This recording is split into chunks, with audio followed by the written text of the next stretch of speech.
Well, the Department of Energy will officially announce the preferred bidders of the Renewable Energy Independent Power Producers Procurement Program. That, of course, a mouthful. That window 3 on Monday. The winners already know who they are, including DLO Energy Resources, who is a shareholder, and they have 2 wind projects that were successful in this round. We're joined in studio by DLO's Managing Director, Linda Olagunji. Thank you so much for joining us today, Linda. Thanks, Sam. So, of course, we're waiting to hear from the Minister who has been out of the country, but you already know, and you're, of course, celebrating the fact that you've had success in round 3. So tell us very quickly about these 2 projects and what they mean, of course, to your company.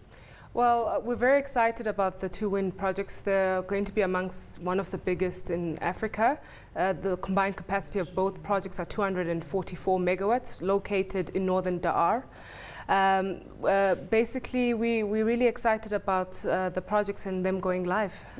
So there we go, 2 projects, as you say, 244 megawatts. But what has been, of course, a key theme is the fact that the margins have been declining as these rounds go on. You've got higher criteria when it comes to localization and local spend. You've also got the issue around job creation. I mean, how tough was it really to meet all the criteria and tick all the boxes in round 3? It was very difficult, and as we had discussed in our previous conversation last year, what we've seen is that smaller players like the consortium in which DLO is a member, which is the Longyon Mulilo consortium, we've had to partner up with bigger partners. Our partners are the 2nd largest wind power company in China, and we've had to be creative in how we've structured our EPC and O&M contracting. We've had to cut costs internally, and we've pretty much done most of the consulting work in-house, which has helped again in the process in us being competitive in pricing. Looking at solar PV, for example, you know, the cost of that has come down quite substantially. Just into the 2nd round, it went down by 40%. Is that the same in the wind sector, or are there different dynamics that you have to look at? Because I'm told that, you know, issues around actually transporting the turbines to the areas creates, you know, extreme costs that you have to cover. It has. We have seen prices obviously go down by 40% across board in this 3rd bidding round. I wouldn't want to comment yet on the tariffs until the minister's announcement on Monday. The costs obviously associated with building these projects is high, and obviously investors have had to take a look at what they're expecting in terms of returns. How's that shifted the type of investor who's interested now in the renewable energy sector? It's shifted quite significantly. In the first couple of rounds, you had your private equity players, and obviously, as we all know, private equity players are in for the short term, usually a 7-year period, and obviously expecting high returns. Round 1's tariffs were very attractive, and you made more money out of a smaller project. Now you find that the bigger projects are costing as much as the smaller projects in round 1. So now we've seen that there's a lot more interest with people with balance sheet oil and gas companies.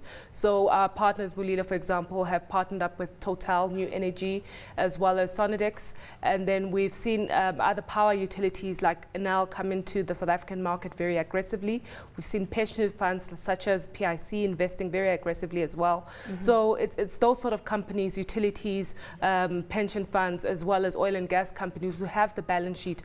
And we've seen actually in this 3rd round a very interesting dynamic where some of the projects are not being project financed and are being corporate financed, which obviously changes the dynamic in the market in terms of the work that's out there for consultants, legal firms and banks, etc. Yeah, I mean, from your perspective, you know, as an entrepreneur effectively here in South Africa, what are your thoughts in terms of what this specific program of the Department of Energy has meant for entrepreneurship, has meant for black-owned companies and, of course, female-owned companies such as yours?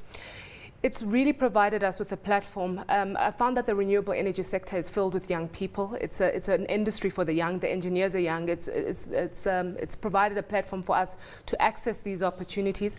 Obviously, there's been the challenges of raising finance, particularly for black-owned companies. It's always going to be a challenge. And I think what I'd like to see going on in future is more involvement of black developers, not at a BE level, more at a development level, which I think then amounts to a proper skills transfer that is envisaged in the RFP. And what's next for the South African renewable energy sector? Because there has been a lot of disappointment. We're seeing an exit in terms of some of the players who are getting involved in this sector. So what's next? What's the next step? And what do you see when it comes to the type of investor in the space?